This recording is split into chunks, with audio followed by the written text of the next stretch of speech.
I, 27, female, have been married to my husband for a year now, and my husband, 29, male, recently brought home a woman who seemed to be around our age.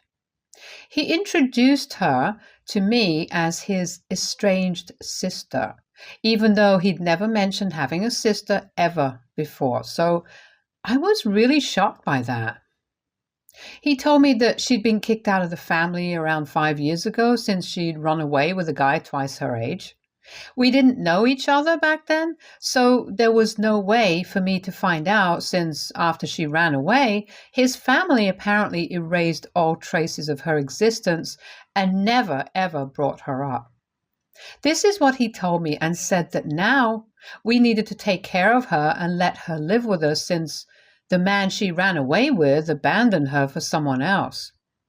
I did think that the story he told me was kind of far-fetched since it really felt like something straight out of a movie. But when I expressed my concerns, my husband lashed out at me and seemed really upset about the implication that he was lying, so I didn't ask about it any further. But then, a few days in, I started noticing certain things that just seemed really off to me. Sometimes when I'd walk into a room, they'd be whispering and would stop all of a sudden when they saw me. And they used to sit really close with his supposed sister, often resting her head on his lap. And even though I did think it was kind of weird, I tried not to make a big deal out of it. But deep down, I thought there was something really off about this whole situation, and I had no idea who to talk to about this either. I couldn't ask his family about it since he'd basically forbidden me from talking about it, and I certainly couldn't ask my own parents because they wouldn't like the idea of this and would probably end up going to his family anyway. So I decided that I had to find out the truth for myself, since there were several red flags. They seemed way too close to be just siblings, but I couldn't say anything about it without upsetting my husband, and then he'd refuse to talk to me and I would never find out the truth. So I decided to ask the one person from my husband's family I knew I could count on. The reason I knew my husband in the first place. My husband's first cousin, who happens to be one of my closest friends from high school. It took a lot of courage, but I eventually did end up approaching her to ask about the truth of his estranged sister and was shocked to find out that my husband never had any sister in the first place. I'd met her in person so I could see her expression when she told me that my husband was the only child of his parents. She looked extremely taken aback and concerned when I revealed to her how my husband had brought some woman home claiming that she was his sister and we'd even been living with her for a couple of days now. She confirmed that he had no sister, and when I showed her a picture of his so-called sister, she told me that she'd never seen this woman before. That was devastating in itself, but I knew that I had to find out more, so I decided to go through that woman's belongings. That proved to be sort of difficult since she was always in the guest room and didn't let her bags out of sight if she could help it. So I had to wait for her to go take a shower to go snooping through her stuff. It took me a few minutes and I had to search really hard, but I did end up finding her passport, and it listed her as a 32-year-old female who had a really familiar name. One thing was for sure, my husband had been lying to me about her identity because the name on her passport didn't match the one my husband had told me. I took a picture of it and left her things as it is, since now I had all the proof I needed to confront my husband. So far, I've been staying home with the other woman. I'll call her Rita now, since I didn't fully trust her and my husband didn't mind it since he believed that she could do with some company even though we hardly even spoke to each other. And yesterday, when my husband came back home in the evening, I pulled him aside as soon as he returned and confronted him with the pictures of his so-called sister's passport. I told him that I'd done some digging and I knew now that this wasn't his sister, so he needed to come clean to me right now. He got really mad at me and told me that I didn't trust him and couldn't believe that I'd gone behind his back, but I didn't care about any of this. His getting so defensive only went on to prove that he definitely was hiding something big. So we ended up getting into a pretty big fight over this. Even Rita heard it and barged into the room looking really surprised. My husband didn't even hesitate before telling her what the fight was about, and that woman immediately turned to me and started screaming at me about how I had no right to go through her things. The sheer audacity of it was ridiculous to me, and I scoffed in her face, to which she started yelling at me even louder. When it looked like I was going to make the fight worse, my husband told me that he was leaving and would come back to me when I was ready to respect his boundaries. This whole thing was nothing short of ridiculous to me, and I had absolutely no idea how to react, but little did I know that there were more such horrible surprises for me in store. I didn't try to stop him last night since I was fuming and had half a mind to file for divorce this morning itself, but then I received a call from one of my dad's neighbors asking me if I'd be willing to meet for lunch today since I was nearby anyway. I was kind of confused since I hadn't visited my dad for 2 weeks, so she had no reason to be under the impression that I was visiting, and I told her that I wasn't there, but then she told me that she'd seen my husband's car pull up in the driveway really late last night and had seen him go in with a woman. Obviously, she assumed that the woman was me when it was actually Rita. I didn't bother explaining much to my neighbor because at the moment, I wasn't really concerned about what she thought of me, but more about why my father, of all people, was letting my husband stay with him when we were fighting. So I called him up immediately and asked him about it, to which he seemed really hesitant to reply. But when I said that if he didn't tell me what was going on, then I'd cut him out of my life forever, that seemed to do the trick, and he finally spilled the beans on everything that had been going on. So the woman, Rita, whom my husband had brought home, was no other than his boss's daughter. Here's the deal. A year ago, my dad had helped my husband get hired in the company that he works in since it offered a better salary and position, so he took it up readily. My dad is still working and is higher up in the same company and is close friends with the founder and CEO as well, which is why Rita's real name felt so familiar to me. Now, the situation was that Rita's real name was pretty common, which is why none of my Google searches helped me track her down. She was a really private person as well, so I'd never seen her in person before, which is why I wasn't able to recognize her. Plus, I'd never really taken any interest in my dad and husband's line of work because it seemed kind of boring to me, so I'd never attended any of their work events. This Rita, though, had spotted my husband at one such work event and had fallen for him instantly. A few months ago, she'd been able to trace him, and in spite of the fact that he was married, she asked him out, and my husband agreed to it. Naturally, the next step was to start an extramarital affair, which they were very careful to keep under wraps, but Rita's dad, my dad, and husband's employer were able to find out somehow, and that created a huge mess for them. Of course, like any other respectable person, he wasn't happy with the fact that his daughter had chosen to be someone else's mistress, and of one of his employees, no less. He was furious and wanted her to break things off instantly, but she wasn't going to do that because apparently that's how much she loved my husband. So she ended up getting kicked out of her house, which is when my husband brought her home. A few days later, their boss got in touch with my dad and told him all about the affair. At least someone had the good sense to be upset by all of this because so far it seemed to me that neither my dad nor my husband thought that this was a big deal. Anyway, after my boss filled my dad in, he wanted him to put an end to all of this somehow and even offered to promote both of them if they were able to convince Rita to come back home and leave my husband. But the woman is hell-bent and blatantly refuses to abandon my husband. My husband brought her to my dad's place last night since that was the only safe space for them, and my dad was obliged to take them in since it was his boss's daughter after all. Even while he was explaining all of this to me, I couldn't believe that this was happening to me because it was literally awful. Not only the fact that my husband had been cheating on me, but to top it off, my dad was now helping his cheating son-in-law and his mistress because his job was at stake. It literally felt as if I was a huge nobody to both of them, and they'd taken me for granted.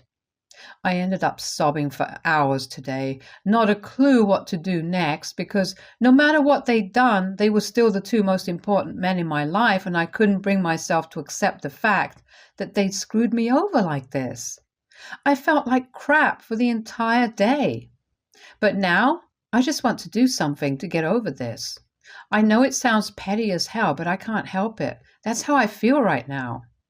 I want to hurt them way worse than they're hurting me right now, and want to make sure that they realize what a huge mistake they've made.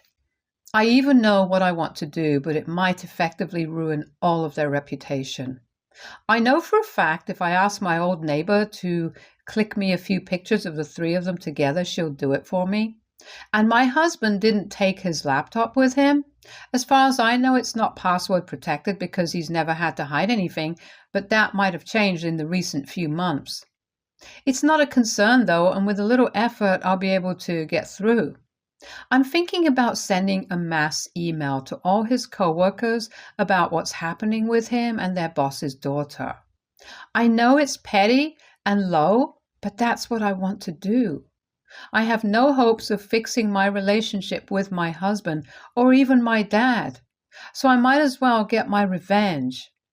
So WIBTA if I sent out a mass email to all their coworkers telling them the truth? Update 1. I did it. It's been a day since I sent out the email, and it's been crazy. Not just for my husband, but my dad, but for me as well.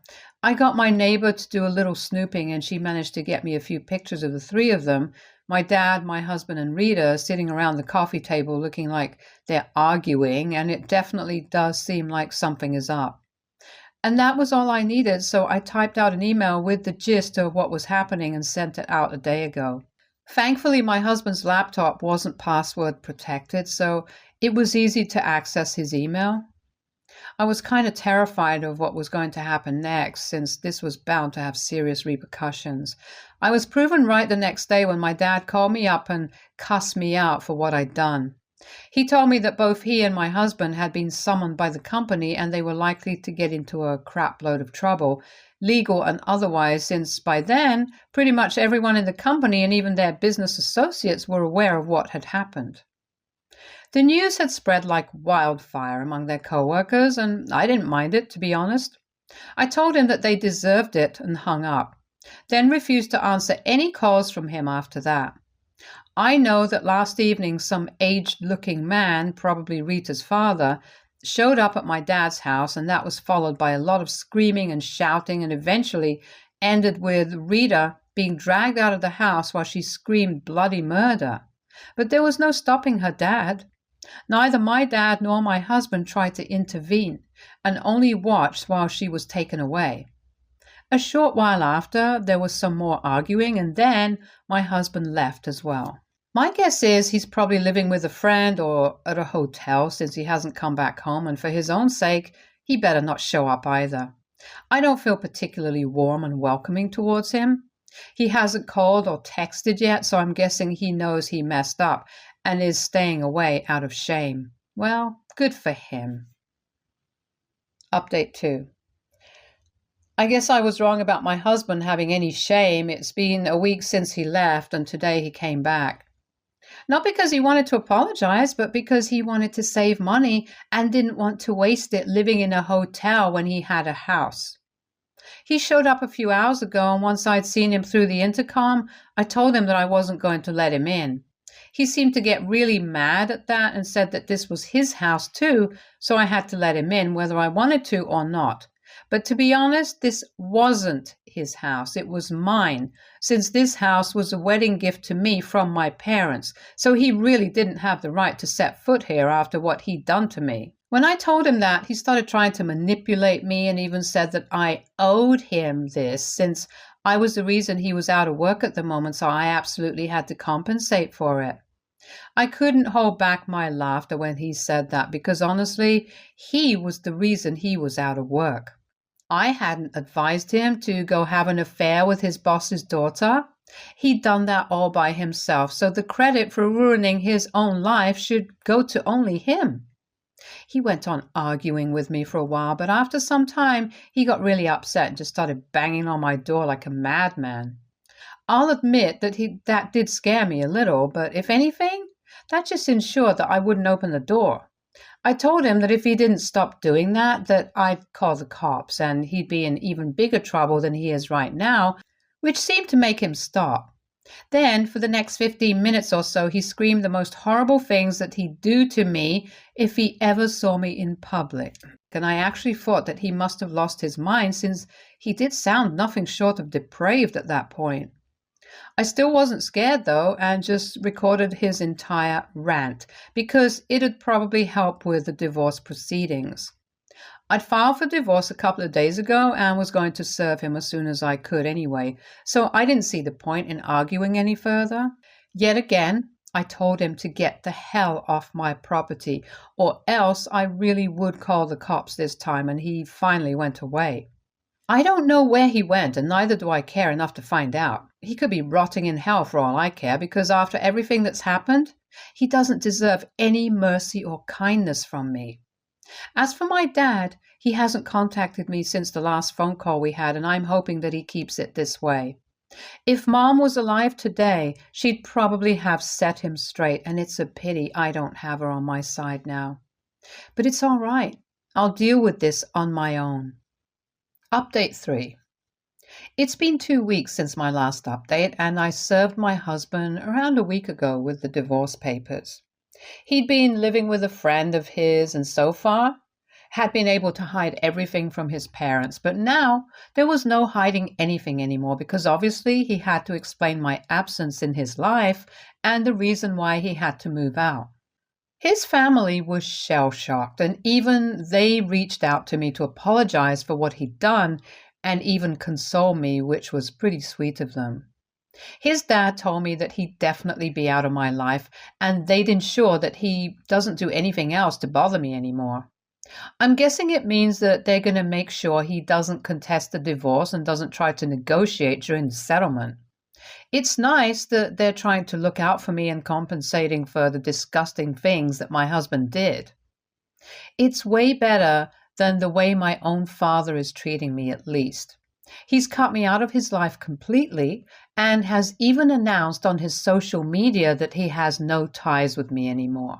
That was a couple of days ago, and I still haven't managed to get over it. I know that I should have seen this coming because, duh, what else would he have done after I messed up his reputation and career? But then again, this is my own father that we're talking about. Had anyone else, literally any other person, done the same thing to me, maybe it wouldn't have hurt as much. It would have stung, sure, but this just breaks my heart. This is the man who raised me, and now he's refusing to even acknowledge the fact that he was wrong and painting me as the bad guy when he knows full well whose fault it really was. He could have chosen to pick his daughter, but he didn't do that in the first place, which is why we're here now. It's a pity that this is happening, and I'm sure that my mother would have been shattered had she been alive. But then, if she'd been alive, none of this would have happened at all. I'm grateful for my neighbor and my friend, though. They've been nothing but the most emotionally supportive friends I could have asked for, and they're really helping me find reasons to not give up on the world right now. They're checking up on me almost every other day, and I'm reminded that maybe my father doesn't love me, but some people definitely do, and that's enough for me. Update 4. Hey folks, it's been a month since I filed for divorce, and true to their words, my in-laws made sure that my husband doesn't contest the divorce. I don't know how they managed to do it, but I'm grateful that they did. I also wish that they could have stopped him from harassing me on call last night. I just begun to get over this whole incident, but I was reminded yet again of just how cruel my husband was capable of being last night. He'd call me from a number I didn't recognize, and naturally I answered it since I didn't expect it to be him. As soon as I answered the call, he started yelling all sorts of expletives at me and called me every derogatory name that he could think of. For the first few seconds, I barely even knew how to react to that and couldn't even believe that this was happening right now. He sounded pretty drunk and was slurring his words, and after I finally comprehended what was going on, I hung up immediately and tried to block that number.